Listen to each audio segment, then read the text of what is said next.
রাজ্য জুড়ে আইন শৃঙ্খলা পরিস্থিতি নিয়ন্ত্রণে রাখতে এবং শান্তি শৃঙ্খলা বজায় রাখার জন্য এবার পুলিশ আধিকারিকদের উদ্দেশ্যে কড়া বার্তা, নতুন নির্দেশিকা দেওয়া হলো নির্বাচন কমিশনের পক্ষ থেকে।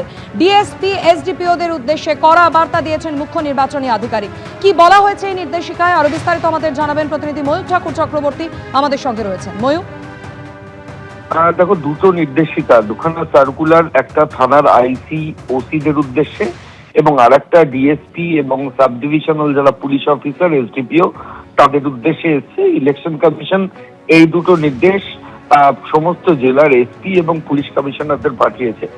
প্রথমে বলি যেটা ওসিদের উদ্দেশ্যে এবং আইসিদের উদ্দেশ্যে যে নির্দেশ দেওয়া হয়েছে নির্বাচন কমিশনের অফিস থেকে, তাতে পরিষ্কার করে বলা হয়েছে যে আগে নির্বাচনের সময় দায়ের হওয়া সমস্ত ফৌজদারি মামলার তদন্ত দ্রুত শেষ করতে হবে। নন বেলেবল ওয়ারেন্ট কার্যকর করতে হবে, কোনো ওয়ারেন্ট 10 দিনের বেশি ঝুলিয়ে রাখা যাবে না। বলা হয়েছে থানা ভিত্তিক সমস্ত ঘোষিত পলাতক ওয়ান্টেড আসামির তালিকা তৈরি করতে হবে। নির্বাচনের সময় শান্তি শৃঙ্খলা বজায় রাখতে হবে এবং প্রয়োজনে প্রতিরোধমূলক ব্যবস্থা গ্রহণ করতে হবে। অর্থাৎ পুলিশ কর্মীরা যদি কোথাও আক্রান্ত হয় সেখানেও তাদেরকে কিভাবে কমব্যাট করতে হবে সেই ইনস্ট্রাকশনও দেওয়া হয়েছে। অতীতে কোথাও রাজনৈতিক সংঘর্ষ হয়েছে, বিক্ষোভ বা গোলমালের ইতিহাস রয়েছে, এরকম গোলমালকারীকে আগে থেকে চিহ্নিত করতে হবে। নির্বাচন কমিশনের ল্যাঙ্গুয়েজে একে বলা হয় ট্রাভেল মঙ্গার্স, কাজে তাদেরকে আগে থেকেই আইডেন্টিফাই করতে হবে। বলা হচ্ছে ইন্টারস্টেট বেআইনি কার্যকলাপ করে, বিশেষ করে বিভিন্ন জিনিসের যারা আদান প্রদান করে তাদের নামের আইডেন্টিফাই করতে হবে।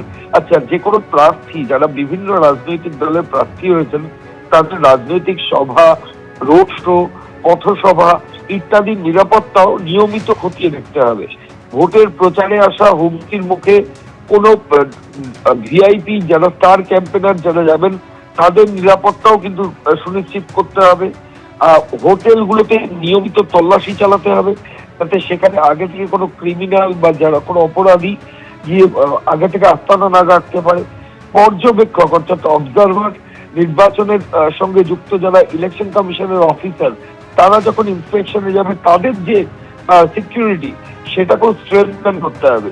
এছাড়াও যেটা বলা হয়েছে যে নির্বাচনী এই যে যা ইনস্ট্রাকশন রয়েছে সেগুলো যদি কেউ মেনটেন না করে সেক্ষেত্রে সংশ্লিষ্ট ওসির বিরুদ্ধে কড়া ব্যবস্থা নেওয়া হবে। যেটা ইন্টারস্টেট বর্ডার রয়েছে, পশ্চিমবঙ্গ, ঝাড়খণ্ড, উড়িষ্যায় যে বর্ডার এলাকাগুলো রয়েছে সেখানে 24 ঘন্টা নাকা চালু রাখতে হবে, নাকা পয়েন্ট, এবং এই সমস্ত নাকাগুলোতে সিসিটিভি ক্যামেরা সেটাও কিন্তু 24 ঘন্টা সচল আছে কিনা সেটাও পুলিশ আধিকারিকদের কনফার্ম করতে হবে। এবং নির্বাচন সংক্রান্ত কাজের সঙ্গে সমস্ত আধিকারিক নিয়ন্ত্রণাধীন। বলা হচ্ছে কর্তব্যে কোনো গাফিলতি হলে কঠোর ব্যবস্থা নেওয়া হবে এবং কমিশনের এই নির্দেশ অক্ষরে অক্ষরে পালন করতে হবে সমস্ত ওসিদের, এমনই কিন্তু নির্দেশিকা ইলেকশন কমিশনের। ধন্যবাদ ময়ূর। এবিপি আনন্দ এগিয়ে থাকে, এগিয়ে রাখে।